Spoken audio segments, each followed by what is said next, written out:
So good evening. I'm Vimal Chunni. You are watching Bihar View. Right now I'm in Mumbai. Mumbai में हूं मैं और मैं कहां हूं? मैं हूं Indian motion pictures producers association के यहां, जो कि 1937 का फिल्म प्रोड्यूसर्स का एसोसिएशन है। इसको इम्पा बोलते हैं। इम्पा बोलते हैं यानी ये फिल्म प्रोड्यूस करती है। और मुंबई जो है वो जानी जाती है फिल्मों के प्रोडक्शंस के लिए, आर्थिक राजधानी है। पूरे इंडिया में जब सबसे धनी हो जाते हैं आप, सबसे बड़े लोग हो जाते हैं आप, तब मुंबई आते हैं। मुंबई आते हैं कई कारणों से लोग। टाटा मेडिकल साइंसेस में कैंसर्स का इलाज के लिए भी आते हैं, फिल्में बनाने भी आते हैं, और बड़ा व्यापारी और बड़ी बिजनेसमैन बनना है और उसके बाद इंडिया में रहना है तो मुंबई आते हैं। लेकिन हम लोग आज हम लोग बात करेंगे फिल्म इंडस्ट्री की। और फिल्म इंडस्ट्री की जो बात करेंगे हम, तो बहुत लोग ये कोशिश कर रहे हैं, बहुत से राज्य जो हैं भारत में, कई स्टेट्स जो हैं वो चाहते हैं कि जिस तरह बॉलीवुड कामयाब है उनके यहाँ भी फिल्म सिटीज बने, उनके यहाँ भी फिल्मों का प्रोडक्शन हो। खासकर हिंदी भाषी क्षेत्र जैसे बिहार है, यूपी है। हमारे साथ हैं इम्पा के सेक्रेटरी अनिल नागरथ जी। कैसे हैं sir? How are you? Very fine, super hit always. So कैसे देखते हैं भारत की फिल्म इंडस्ट्रीज को कैसे देखते हैं आप? देखिए, फिल्म इंडस्ट्री पहले तो बॉम्बे तक सीमित थी, फिर रीजनल भाषाओं का असर बढ़ा, तो धीरे धीरे स्प्रेड होते होते तेलुगु, तमिल, मलयालम, कन्नड़, फिर हम लोग पहुंच गए ये नॉर्थ ईस्ट में। देखिए तो भी डिफरेंट रीजन्स में अलग अलग लैंग्वेजेस में फिल्म बनती हैं। यूपी में आपकी अवधी में है, भोजपुरी में है। तो रीजनल सिनेमा के हिसाब से काफ़ी ग्रोथ हुई है पंजाबी फिल्मों में, गुजराती फिल्मों में। पहले क्या था कि ऑडियंस नहीं थी, एंटरटेनमेंट आपके पास कितना भी हो, लेकिन today the world is your audience. 24 hours in a day a person is sitting and watching somewhere in this universe, sitting and he is able to watch films the whole time and new content whichever is coming up. If you have quality content, that will always work. So basically then that is how the diffusion of Bombay, which once had a stranglehold over entertainment, and even today if you talk about film, कि कोई भी आप film जिसका नाम ले सकें कि यार ये पिक्चर है, तो वो बॉम्बे का ही प्रोडक्शन होती है। बिकॉज एक फिनिश है, एक लुक है, एक ग्लॉस है, क्वालिटी है। लेकिन उसके अलावा जो छोटे सेंटर्स हैं वहाँ भी बहुत ग्रोथ हुई है। अभी Hyderabad, Chennai and other places have grown, and it is good that places like MP, UP, Bihar, सब लोग ये कोशिश कर रहे हैं कि उनके यहाँ भी फिल्म सिटी इस्टेब्लिश हो, ताकि जो वहाँ का टैलेंट है जिसे अपने छाने के लिए बॉम्बे आके स्ट्रगल करना पड़ता है, वो लोकली उसको काम मिल सके और वहीं पे उसका काम चल सके। इसके लिए बहुत अच्छा कदम है, बट उसके लिए गवर्नमेंट को एक्स्ट्रा माइल जाना होगा। आपको चीज़ वो प्रोवाइड करनी पड़ेगी जो कि रिक्वायरमेंट है। Good infrastructure, accommodation, that is most important, and most important, more important than that is the visual, कि आप क्या बेच रहे हैं, आपके पास में विजुअल क्या है। आपके जंगल बहुत अच्छे हैं, आपके डेजर्ट बहुत अच्छा है। what is the mix, what do you have, why should I come and shoot my film there? अगर मुझे सेट ही लगाना है किसी कंक्रीट स्टूडियो के अंदर, तो मैं वहाँ लगाऊंगा जहाँ मेरा स्टाफ, मेरा यूनिट रहता है, मेरे को चीपर पड़ेगा। तो उसके लिए अब लोगों की जो स्टेट्स हैं, महाराष्ट्र में शूटिंग कम होने लग गई हैं, क्योंकि जो बाहर की स्टेट्स हैं वो सब्सिडीज दे रही हैं। एमपी गवर्नमेंट सब्सिडी तो देती है up to 5 crore like UP, but साथ में all government locations are given for free, which is a big incentive for any producer. So that is how it started. It started with a few foreign countries. वो आई हमारे पास कि हमें marketed करना है अपनी countries को, बिकॉज स्विट्ज़रलैंड यश चोपड़ा पहुंच गए तो टूरिज़्म भी इंतहा बढ़ गया। तो उसके हिसाब से उन्होंने हमसे बात किया तो we had evenings here where our producers were invited and उनको प्रेजेंटेशन दिया जाता था कि अलग अलग कंट्री क्या सब्सिडी दे रही है, क्या बेनिफिट दे रही है, कैसे वन पॉइंट कॉन्टैक्ट है, कोई आपको स्ट्रगल नहीं करना एंड शूटिंग बिकेम ईजी। तो सबकी शूटिंग प्रमोट हुई, बहुत ज़्यादा शूटिंग होने लग गई। तो फिर हमने गवर्नमेंट ने एक मीडिया बुलाया था, गवर्नमेंट ऑफ इंडिया के टूरिज्म डिपार्टमेंट ने एक मीटिंग में हमें बुलाया था। तो हमने बोला उसमें कि आप देखो फॉरेन कंट्रीज क्या कर रही हैं, सब्सिडी दे रही हैं, आप जो भी खर्चा कर रहे हो 30% ले लो, लंदन में 50% आपको सेटबैक मिलता है। तो आई मीन आपकी पिक्चर फ्री पड़ जाती है ऑलमोस्ट आपको, अगर आप टेक्निकली सोचने जाओ तो क्यों आदमी इंडिया में करेगा। यहाँ तो बॉम्बे में आपको सड़क पे कैमरा लगाना है तो लाख रुपए, आपको अगर गेटवे ऑफ इंडिया पे करना है तो 1.5 लाख रुपए, रेलवे में करना है तो इतना। मतलब एक्सप्लॉयटेशन है प्रोड्यूसर का, रादर देन फैसिलिटेशन करो। क्योंकि आपका बॉम्बे का जो टूरिज्म आज है वो बिकॉज ऑफ फिल्म्स है, वो फिल्म्स की रीच इतनी है पूरी दुनिया में पहुंचती है।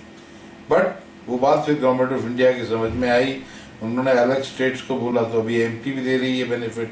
आई थिंक बिहार एक स्टेट है जो नहीं देती है, हमने चीफ मिनिस्टर को लेटर लिखा है and we hope we will have a better से देयर।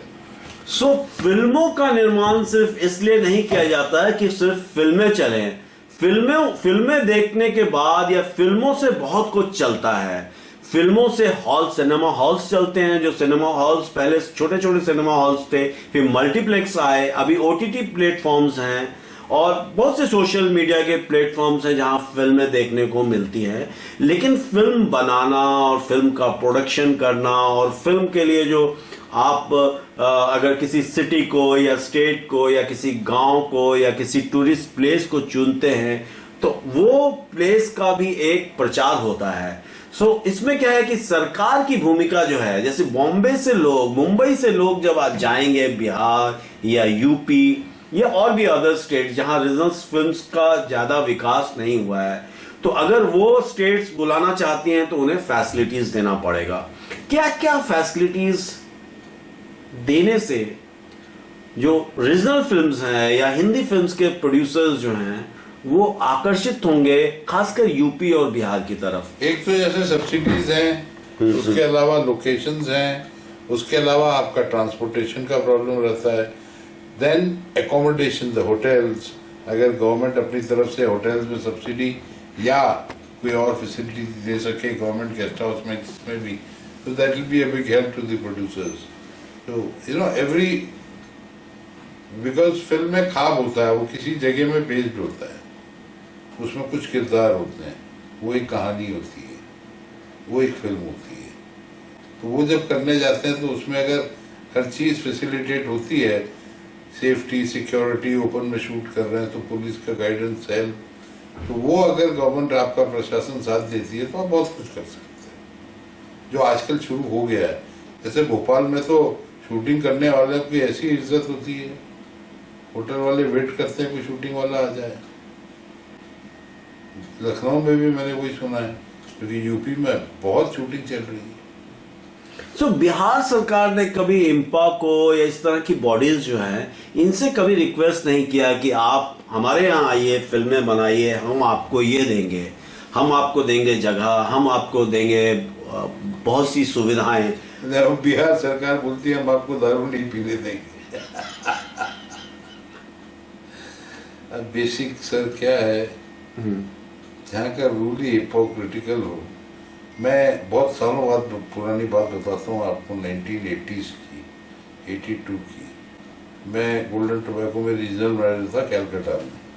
तो मैं टूर पे निकला था उड़ीसा से, रात को राउरकेला में ओल्ड मॉन्क रम की बोतल ली, आधी बची भी थी, तो अपनी गाड़ी से आ रहे थे हम, तो बिहार की ऑर्डर, छोटी सी सड़क, वो बॉर्डर पे वो तान के बम्बू खींच के एक छाते के नीचे बैठा हुआ 2 हवलदार, तो वो आया, बोले गाड़ी खोलो, गाड़ी खोला, पेटी खोली, उसमें वो आधी रम की बोतल देख के बोलता है पकड़ लिया।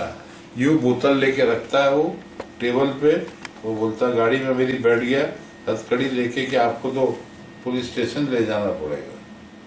उसके बाद किया, ले ले, तो 1000 रुपये बोला।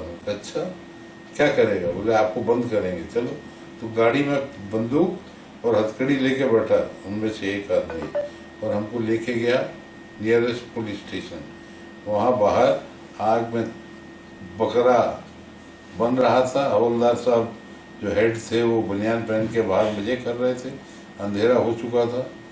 तो मैं गया तो उसने साहब आप इतने मैंने कहा आधी बोतल रात को बच गई थी, मैंने सोचा काम आ जाएगी, तो इनको बहुत बड़ा कुछ ले दे के निपट लेते।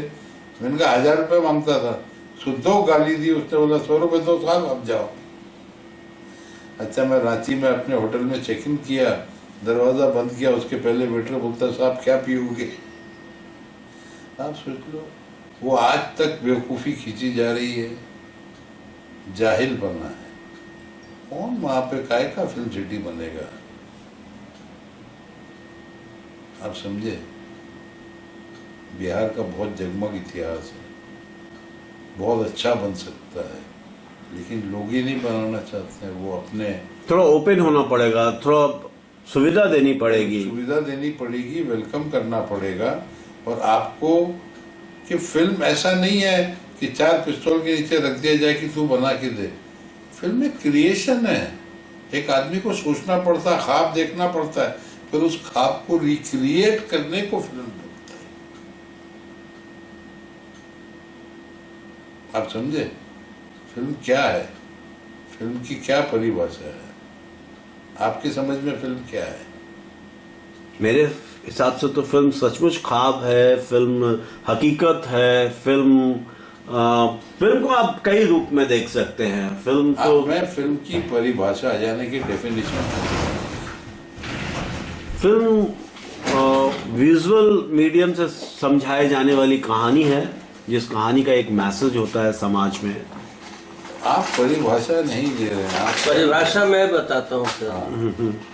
अपने सपनों को पर्दे पे दिखाना, व्यूअर्स को दिखाना, जो आप एक मैसेज के तौर पे दिखाते हैं, जो जन समुदाय के बीच जाता है, जो मेरे आपके बीच जो गुजर रहा है डे टू डे लाइफ में, वो उससे मैं पूरे समाज को अवगत कराता हूँ। नहीं, वो आप भी अलग निकल गए। सो आप बताइए सर, फिल्म को कैसे समझाएंगे हम? फिल्म एक ऐसी घटना,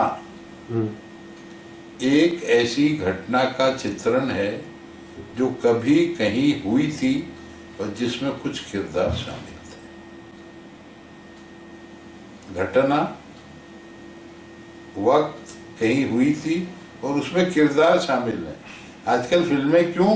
क्योंकि आजकल फिल्म बनती है हीरो बेस्ड, वो किरदार गायब हो गए। चाचा, मामा, ताऊ, काका वो हट गए, सब कुछ हीरो ही करेगा, तो पिक्चर में मजा क्या आएगा? अच्छा, बुनियादी सुविधाएं क्या होनी चाहिए एक राज्य, अगर जो बुनियादी सुविधाएं क्या होनी चाहिए अगर गिनाना चाहें? अगर रोड स्ट्रक्चर, शूटिंग स्पॉट्स, आपके hotel and whatever other thing, I mean आपके रोड्स आपके अच्छे होने चाहिए, एयरपोर्ट अच्छे होने चाहिए, कनेक्टिविटी चाहिए। आप समझे ना? अब आएंगे, अब ये थोड़ी कि 2 दिन ड्राइव करते हुए आपके बिहार पहुंचेंगे ना, ट्रेन में 2.5 दिन लगेगा, वो सब चक्कर थोड़ी चलेगा। इसमें better connectivity, better infrastructure and safety and hotel, of course security is most important. Bihar में तो मैं कभी जिंदगी को शूटिंग के लिए नहीं गया, क्योंकि जितना पेमेंट मिलेगा नहीं उससे डबल तो मेरे घर वालों को देना पड़ेगा छुड़ाने के लिए। लेकिन किसी जमाने में जॉनी मेरे नाम की शूटिंग हुई थी, देवानंद, हेमा मालिनी का वो गाना, देर से आना और कहना, वादा तो निभाया। के उस यूनिवर्सिटी के पूरे एरिया में घूम चुका हूँ वो गाना सुनते हुए, बहुत ब्यूटीफुल जगह है। लेकिन अभी तो कौन है भोजनवा हमार, वो पिक्चर बन रही है बिहार में। पीते सब है, लेकिन कितने केस हो गए, 5-6 लाख लोग केस जेल में है ना। So Bombay is worried about this subject also, the liquor. अब मेरे को जाना है शूटिंग, मैं क्यों जाऊंगा ऐसी जगह जहाँ दारू पीना गुना है यार? नॉनसेंस, दारू पीना गुना है? हम तो सारा बचपन से पीते आ रहे, फिर गुनेगार वो नंबर 1 हम। स्टूपिड बात है यार। It's good for my health also. दिन भर काम करता हूँ, शाम को 2 पैक पीता हूँ, what is wrong? And how you see the liquor और control? आपके यहाँ ह्यूमन टेस्टर हैं, वो देखा है मैंने आपकी कौन से बक्सर या कौन सी जगह से आपकी बॉर्डर है, तो वहाँ पे एक आदमी खड़ा, आदमी जा रहा है, वो आके सुनता है, बोले नहीं इसने नहीं पी, इसको जाने दो, इसने पी, इसको पकड़ो। कमाल है यार, जोक है नीतीश कुमार जी का सुप्रशासन। And how you see that जो दिल्ली में चल रहा है लीकर्स को लेकर, लीकर्स के सेल्स को लेकर दिल्ली में जो चल रहा है, उसको आप किस नजर से देखते हैं? सर मेरे हिसाब से करप्शन तो हर चीज में होता है, लेकिन जो लोगों की सुविधा है वो ज्यादा इम्पोर्टेंट है। दिल्ली का पुराना परमिट सिस्टम जो अभी लगा है वो इतना घटिया है कि दिल्ली स्टेट इंडस्ट्रियल कॉरपोरेशन बेचेगी, 100 की जगह 10 दुकान होगी, 10 दुकान पे जो मान जिस ऑफिसर को पैसा मिलेगा उसका माल बिकेगा। आप जाएंगे कि मेरे को रॉयल चैलेंज खरीदना, ये है, लेना है तो लो, नहीं तो पीछे लाइन लगी हुई है। लोखंड के कब्जे बने थे दुकानों में, जा चुका हूँ, और अभी मॉल वॉल अच्छा हो रहा था, ठीक है। गुजरात में अभी भी बंद है, इससे बड़ा जोक और क्या है। अभी भी आपके नीतीश बाबू और गुजरात के सीएम सोचते हैं कि लोग हमारी इच्छा मुताबिक जिएंगे। पता नहीं पूरे इंडिया में बैन हो जाए, क्या मालूम। महाराष्ट्र में भी तो बैन है, वो कौन सी जगह है, पनवेल के पहले एनआरआई सिटी बनाई थी, वो प्रोहिबिशन कर दी है। पाम बीच, हाँ, पनवेल के पहले है। तो ये थोड़ा खुलापन आना चाहिए खाने पीने पे, ये बैन्स जो हैं। सर आप क्या बेवकूफ़ी की बात करते हैं यार। इंडिविजुअल, अभी जैसे फिल्म बैन करो, फिल्म बनी है, आपको देखना है देखो, नहीं देखो नहीं, शाहरुख खान बैंड, आमिर खान बैंड, तो ऐसे तो कल कोई भी बोलेगा बैंड, तो फिर तुमको भी band, beef ban, mutton ban, chicken ban, घर में घुस के मारेंगे, क्या बेवकूफ़ी है ये। वो तो शहर नहीं जिसकी आरज़ू लेकर कभी सोचा था कि आज़ादी मिलेगी। मेरी सुर्खियाँ में डाला होता कि ये वो शहर तो नहीं कि जिसकी आरज़ू लेकर सोचा था कभी आज़ादी मिलेगी। कहाँ है आज़ादी? हर चीज़ में फोर्स करना है, और कोविड ने एक बहुत बेहतरीन मौका दे दिया, पूरा सबकी बत्ती बंद करने का। क्या show will go on, film नहीं होगी तो वेब शो होगा, वेब शो नहीं होगा तो टीवी सीरीज होगी, टीवी सीरीज नहीं होगा तो कुछ नहीं होगा। काफी लंबा हो गया। मैं हूं विमल चुन्नी, आप हैं इस वक्त बिहार व्यू यूट्यूब चैनल पे, और हम लोग बात कर रहे हैं फिल्म की, और फिल्म की भी ऐसी कि जो बाकी राज्यों में, जो छोटे छोटे राज्य हैं, बिहार यूपी जैसे राज्यों में कब फिल्मों का निर्माण शुरू होगा, इस विषय पे बात कर रहे हैं। और हमारे साथ हैं अनिल जी। अनिल जी, ये बताइए, लास्ट मैसेज आप क्या देना चाहते हैं स्टेट गवर्नमेंट्स को, कि अगर आप फिल्में बनाना चाहते हैं तो क्या क्या करेंगे, इन्वर्टेड कॉमर्स में? आज के दिन एंटरटेनमेंट में स्काई इज द लिमिट। हर घर में, हर इंसान के हाथ में, पहले तो हफ्ते में एक बार थिएटर में जाना होता था, अभी तो हर इंसान के हर घर में टीवी पे, उसके फ़ोन पे 24 घंटे उसको एंटरटेनमेंट की ज़रूरत है। तो जितना बन सकता है, जितना एंटरटेनमेंट बन सकता है, उससे ज़्यादा की ज़रूरत पूरी दुनिया में आप अगर जोड़ने जाएंगे तो बहुत ज़्यादा है। ये एक रेस है जिसमें जो चढ़ गया पहले वो जीतेगा। तो हर स्टेट को अपनी स्टेट को आगे रखना चाहिए, क्योंकि अगर आपका एंटरटेनमेंट के अंदर में ये मालूम पड़ेगा कि ये इस जगह पे पिक्चराइज हुई है, तो वो जगह अगर अच्छी है तो उसका टूरिज्म इतना इम्पैक्ट होता है, इतना बढ़ जाता है, नोबडी कैन बिलीव। तो इसीलिए मैं तो ये चाहूँगा कि हर स्टेट हर प्रोड्यूसर को वेलकम करे, एनकरेज करे, सब्सिडी दे, फैसिलिटीज दे, ताकि और फिल्में बने आपके यहाँ, और हर एक इंसान को उसमें आपको एम्प्लॉयमेंट भी मिलेगा, लोगों को जो लोकल बिजनेस हैं, होटल्स हैं, बाकी हैं, सबको बिजनेस भी मिलेगा। तो overall it's a win win situation, her state को इसका फायदा उठाना चाहिए। So thank you very much, sir.